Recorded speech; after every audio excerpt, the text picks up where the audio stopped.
Sahabat Excellent, saya akan melanjutkan perbincangan saya dengan Bapak Sutiono Gunadi. Pak, kita lanjutkan lagi perbincangan kita, Pak.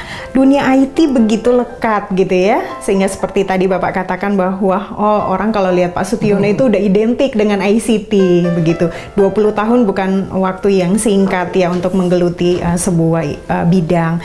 Nah, apa sih Pak yang membuat Bapak begitu interest dan begitu ibaratnya loyal gitu ya terhadap dunia ini sampai Bapak bisa menekuninya kurang lebih 20 tahun itu? Ya, ICT itu adalah sesuatu bidang yang menarik ya, karena perkembangannya sedemikian cepat ya. Kalau waktu saya kuliah, itu komputer masih sebesar ruangan ini.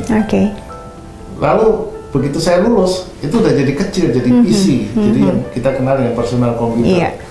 Lalu begitu saya masuk ke dalam dunia kerja sudah mengecil lagi jadi notebook. Bahkan sekarang sudah jadi tablet. Anak-anak kecil di mall sudah main game di situ. Lalu juga tentang dunia komunikasi itu juga perkembangan sedemikian pesat. Waktu saya kerja masih saya dikasih pager sama bos saya. Supaya kalau mau telepon ke orang bisa dengan cepat, tapi itu pun harus cari telepon koin.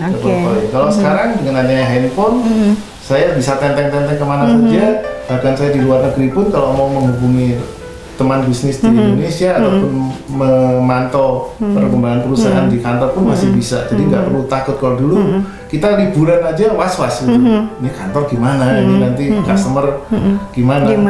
Itu susah sekali. Tapi kalau sekarang itu dengan mudah. Lalu juga kalau dulu kita misalkan ingin mencari sesuatu, katakanlah saya mau jalan-jalan ke Jepang, saya mau cari tempat-tempat yang menarik di mana. Dulu susah sekali. Bahkan kalau perlu saya harus ke perpustakaan, cari buku berlembar-lembar, cari referensinya ya. Mana yang bagus, mana yang lebih menarik, gimana. Kalau sekarang kita tanya aja ke paman Google, Jepang udah langsung keluar ratusan link yang kita bisa cari. Informasinya dengan cepat sehingga menarik sekali ICT. Jadi proses metamorfosa itu yang bikin Bapak tertarik sekali dan challenge ya. Dikatakan kalau di ICT itu tidak pernah tidur. Karena kalau kita terlelap pasti ketinggalan dengan perkembangan. Saking begitu cepat, begitu cepat perubahan teknologi ya Pak ya. Lalu apa sih Pak yang bagi Bapak relevansinya apa ini dunia ICT sendiri dengan dunia yang sekarang Bapak lagi tekuni lingkungan hidup? Ya, relevansinya hanya dari segi logikanya dan strukturnya ya. Karena apapun itu kalau dilakukan secara terstruktur itu akan jadi lebih baik. Jadi kalau lingkungan hidup nanti bisa kita tata dengan lebih baik, itu pastinya akan membuat dunianya akan lebih enak untuk dihuni. Itu ya yang bikin Bapak bisa beralih ya ke dunia lingkungan hidup. Apa sih Pak visi dan misi yang Bapak emban untuk mengembangkan Teknotama Lingkungan Internusa? Visi kami itu berusaha menjadi sebuah perusahaan global yang profesional, berwawasan lingkungan, dan memberikan produk dan jasa di bidang lingkungan.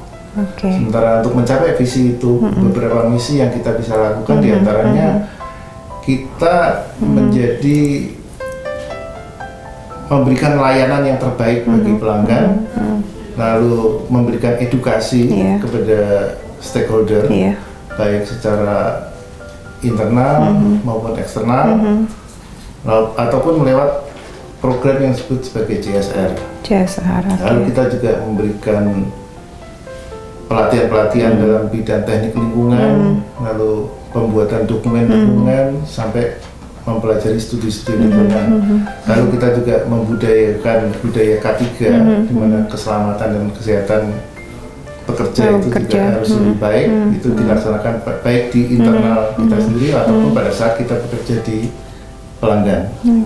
Ini sudah hadir berapa lama di Indonesia Pak? Perusahaan? Kalau perusahaan ini sendiri sebetulnya lahir tahun 1996, tapi bertahap akhirnya menjadi beberapa perusahaan, hingga menjadi sebuah grup.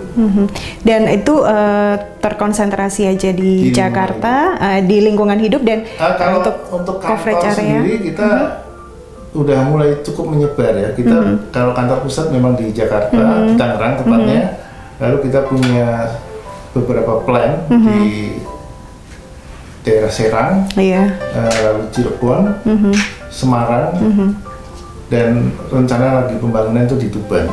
Oh, di Tuban. Ya, sementara untuk rep office sendiri sih lebih banyak, yaitu di Jakarta ada, di Bandung, Surabaya, dan Semarang dan Jogja. Oh, oke. Apa sudah menjangkau di luar Pulau Jawa, Pak? Di luar Jawa customer kita sudah cukup banyak. Memang kita belum membuka cabang di luar Jawa, tapi untuk customer di luar Jawa sudah kita layani semua. Udah Karena masuk kita juga sekarang sudah mulai rencana untuk membuka sebuah perusahaan transportasi laut, karena kita melihat Indonesia ini kan ya terpisahnya pulau-pulau ya. Pulau-pulau yang terpisahkan oleh lautan-lautan, sementara limbah dari Sulawesi atau dari Kalimantan itu harus kita olah di sini sebelum di sana ada pengolahan. Maka kita juga mulai merintis untuk bisnis transportasi laut. Jadi memang terkonsentrasi coverage areanya lebih banyak dulu di Pulau Jawa gitu ya. Kenapa Pak? Mungkin ada reasonnya? Ya, itu karena boleh dikatakan kalau kita bicara tentang peta industri di Indonesia seperti perusahaan-perusahaan kawasan industri itu kan lebih banyak berkonsentrasi di Pulau Jawa, misalkan di daerah Cikarang, Bekasi, itu lalu ada di Kerawang, lalu kalau kita ke Jawa Tengah, ke Jawa Timur itu ada perusahaan-perusahaan yang terkonsentrasi di kawasan industri tertentu, dan itu di luar Jawa boleh katakan belum terlalu banyak ya, sehingga itu perlu pengelolaan limbah itu tadi. Oke Pak. Boleh kita tarik sedikit Pak, bicara mengenai karakter kepemimpinan kan, bagaimana sih Pak Bapak memimpin, karakter kepemimpinan apa yang Bapak terapkan dalam memimpin perusahaan ini? Ya, bagi saya pribadi, saya lebih menyukai tipe kepemimpinan yang bersifat asih asah asuh ya. Karena asih itu dalam arti saya harus mengasihi atau menyayangi karyawan itu secara adil, artinya saya tidak boleh punya anak emas kalau saya punya anak tiri, itu tidak boleh. Lalu asah itu artinya saya harus sanggup mengasah kemampuan mereka supaya selalu maju, karena kadang-kadang ada orang yang ya status quo aja cukup, yang penting saya bisa dapat gaji, saya bisa menghidupi keluarga, tapi saya tuh punya ambisi sendiri bahwa mereka harus maju. Kalau mereka nggak maju ya mereka akan begitu-begitu saja. Itu sayang sekali, apalagi kalau saya melihat ada orang yang punya talenta lebih, itu harus dipacu supaya bisa maju. Lalu yang ketiga yang tentang asuh ya, artinya saya lebih membawai mereka itu dalam arti saya tidak mau akan bersifat seperti bos dengan anak buah, tapi saya lebih suka bapak dan anak lah. Artinya kalau mereka ada apa ya silakan curhat ke saya kapanpun. Pintu ruangan saya tidak pernah tertutup, kapanpun mereka mau datang, mau keluh kesah, silakan. Itulah yang Bapak bangun untuk mendekatkan juga hubungan relationship dengan semua tim ya, bukan saja tim tapi juga dengan partner dan sebagainya, Pak.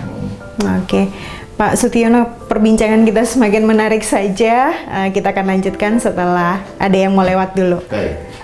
Oke, sahabat excellent, saya akan lanjutkan perbincangan saya dengan Bapak Sutyono Gunadi setelah yang satu ini.